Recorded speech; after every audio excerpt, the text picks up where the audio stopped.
அப்போ அங்கே என்ன குறிக்கிறாங்கன்னா, ஒரு கிரகம் கட்டால் அந்த உறவுகளை மையப்படுத்தி தான் பேசுகிறாங்க, அந்த உறுப்புகளை மையப்படுத்தி பேசுகிறாங்க. கம்யூனிட்டியாக இருந்தாலும் நான் இன்னொரு கம்யூனிட்டிக்கு போக முடியல, அப்போ என் சாதி எனக்கு தெரியலை அப்படின்னா, குரு கெட்டு போச்சுன்னா அறிவு, படித்த படிப்புக்கு உண்டான வேலை இல்லை, குழந்தை இல்லை. என் உறவுகள் நான் பிறந்ததுக்கப்புறம், இவன் பிறந்ததுக்கப்புறம் தான் மாமே செத்துட்டான், இவன் பிறந்ததுக்கு அப்புறம் தான் அப்பன் தவறு. அப்போ எனக்குள் கடவுள் எப்படி சொல்கிறான்? கடவுள். அப்போ எனக்குள்ள இருக்கிற அணுக்களை திக்கற்றவன், இங்கே கம்ப்யூட்டரில் அன்னைக்கு போய் பார்த்தேன், திக்கு ப்ளஸ் அற்றவன் எழுதி தன் இனம் அப்படிங்கிறத விட தன் குலத்தை தான் அதிகமாக சொல்லியிருக்காங்க. குலம் குலம் குலம் குலம்னு, தன் இனம் இனம் இனம்னு சொல்லலை.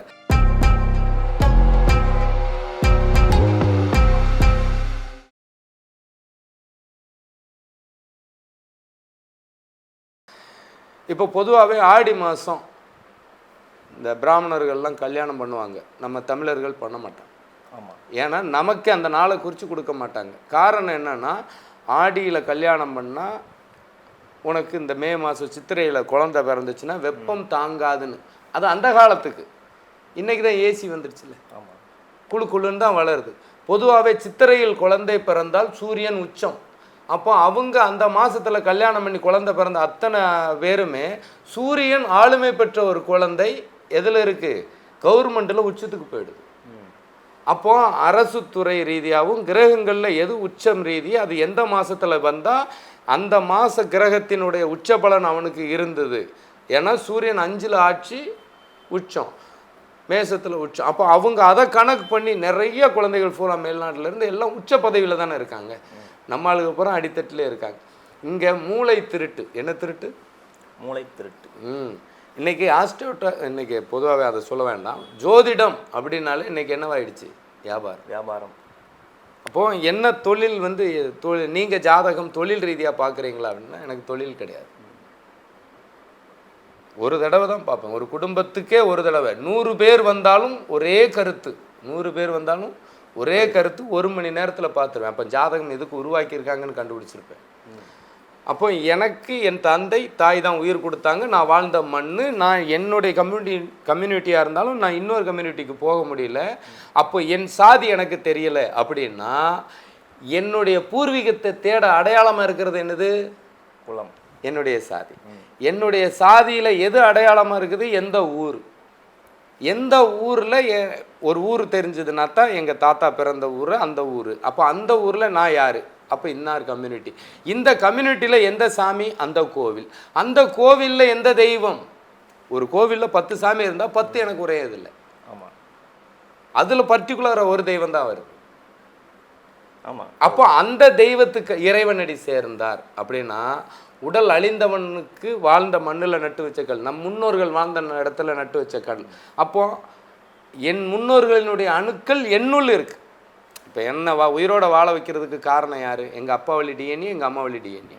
இந்த 2 வழி டிஎன்ஏவும் எனக்குள்ளே செத்து போச்சுன்னா நான் உயிரோடு இல்லை.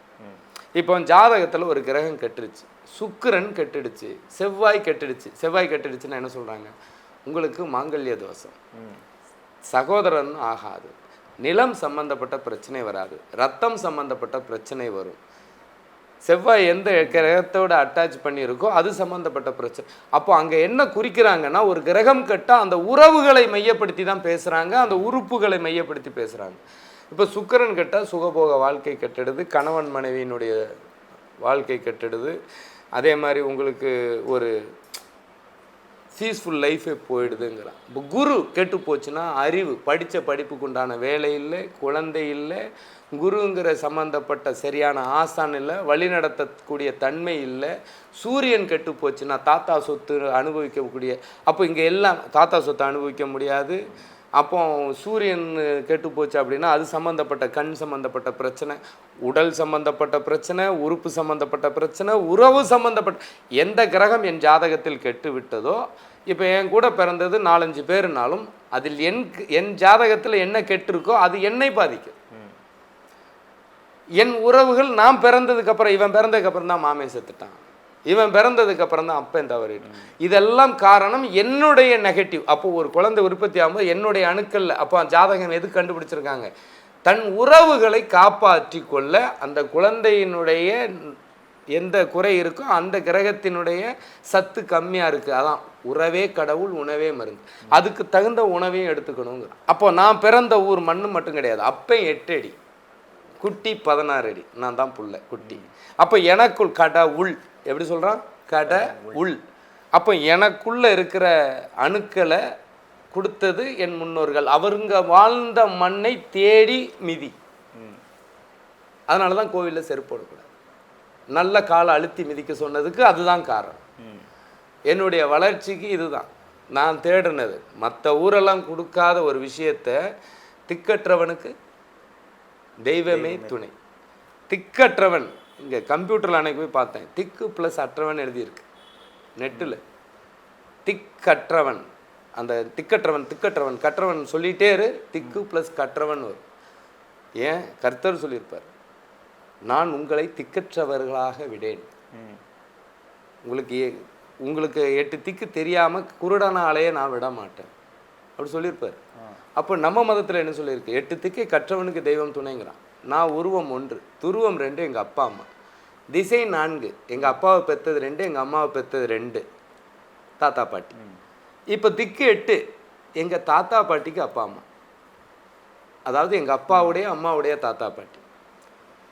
அதனால தான் உருவம் 1, துருவம் 2, திசை 4, திக்கு 8. இறைவா எனக்கு திக்கும் தெரியல, திசையும் தெரியல.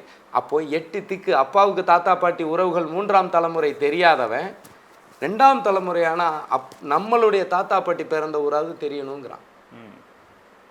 ஏன்னா இப்போ ஒரு மரத்துக்கு நோய், அதுக்கு மருந்தும் உரமும் வைக்கணும். ஒன்று ஆழ தோண்டி வைக்கணும், இல்லை ஓரளவுக்காக தோண்டணும். இந்த பில்டிங் அஸ்திவாரம் எந்த அளவுக்கு ஸ்ட்ராங்காக இருக்கோ அந்த அளவுக்கு இந்த பில்டிங் நல்லா இருக்கும். நம் முன்னோர்களினுடைய ஆழ தேடுதல் எந்த அளவுக்கு நல்லா இருக்கோ இந்த பில்டிங் நல்லா இருக்கும். உடல் என்னும் ஆலயம், அதில் உள்ளே இருக்க அணுக்கள் என்னும் தெய்வம். இந்த அணுக்களை 48 நாளைக்கு ஒருக்கா உடஞ்சி உற்பத்தி ஆகுது. ஒரு மண்டலங்கிறீங்கல்ல, அந்த 48 நாளைக்கு ஒருக்கா உயிரணுக்கள், அதாவது உங்களுக்கு அன்பே இறைவனுங்கிறீங்க. அன்பு, ஆசை, கருணை, இது எதுவுமே, பசி, தூக்கம், நல்லது கெட்டது, இது எதுவுமே உருவம் இல்லாதது தான் நம்மை ஆளும். அன்புக்கு உருவம் கிடையாது, ஆசைக்கு உருவம் கிடையாது, நம்மளுடைய எந்த ஒரு விஷயத்துக்கும் உருவம் இல்லாதது. நம் அணுக்களுக்கும் கண்ணால் காண இயலாது. இறைவனை உணரலாம். அப்போ இந்த உயிர் இருந்தால் தான் உடல் வாழும். அதன் தான் திருமூலர் சொல்லியிருப்பார், உயிர் வளர்த்தேன் உடல் வளர்த்தேன். அப்போ இந்த உயிர் நல்லா இருக்கணும் அப்படின்னா இந்த உடலை பேணி பாதுகாக்கணும். சித்தர்கள் அதனால தான் நிறைய வைத்திய குறிப்புகளாக எழுதினது, உடலை பேணி பாதுகாக்க.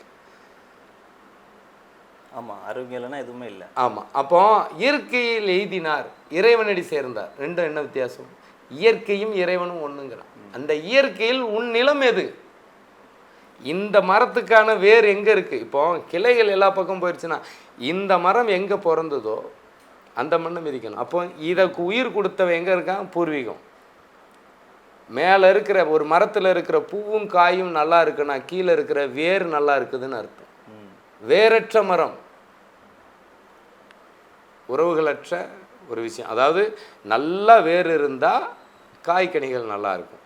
வேர் இத்து போச்சுன்னா மரம் செத்துரும். நம் பூர்வீகம் இன்னைக்கு இருக்கிற ஜென்ரேஷனில் தன் பூர்வீகமே தெரியாது. ஆமாம், கல்வி அறிவுங்கிற பேரில், கலாச்சாரங்கிற பேரில் எல்லாமே கொலாபரேஷன். ஒரு நாட்டு நாயும் ஜெர்மன் ஷிஃப்ட் நாயும் ஒன்று சேர்ந்தா என்ன? கொலாபரேஷன். அப்போ இந்த 2 டிஎன்ஏவும் அதுக்குள்ளே கலந்துருது. அப்போ அந்த நாய்க்கு அந்த ஊர் மண் வேணும், இந்த ஊர் மண் வேணும். அப்போ நான் வெளிநாட்டில் ஒரு பொண்ணு எடுத்துட்டேன்னா நான் அந்த ஊர் மண்ணையும் மிதிக்கணும், இங்கேயும் மிதிக்கணும். போக்குவரத்து ரொம்ப டிஸ்டன்ஸ். அதனால தான் உறவுகளுக்குள்ளே பொண்ணை கொடுத்தது. அன்னைக்கு கூடி வாழ்ந்தால் கோடி நன்மைன்னு சொல்லியிருக்கான். பிற ஜாதியில் பொண்ணு எடுத்தால் நன்மைன்னு சொல்லவே இல்லை. தன் இனம் அப்படிங்கிறத விட தன் குலத்தை தான் அதிகமாக சொல்லியிருக்காங்க. குலம் குலம் குலம் குலம்னு. தன் இனம் இனம் இனம்னு சொல்லலை. காக்கை கூட்டம் கூட்டமாக இருக்கும் அதனுடைய குலத்தோடு. காக்கை இனம் என்பது தமிழ்நாடு பூரா பரவி இருக்கும். ஒரு கூட்டத்தில் உள்ள ஒரு காக்கா இன்னொரு கூட்டத்துக்கு போனால் சண்டை வரும். ஒரு புலி கூட்டத்தில் உள்ளது இன்னொரு பக்கம் போனால் சண்டை வரும். தன் இனச்சண்டை அது. குலச்சண்டை வேறு.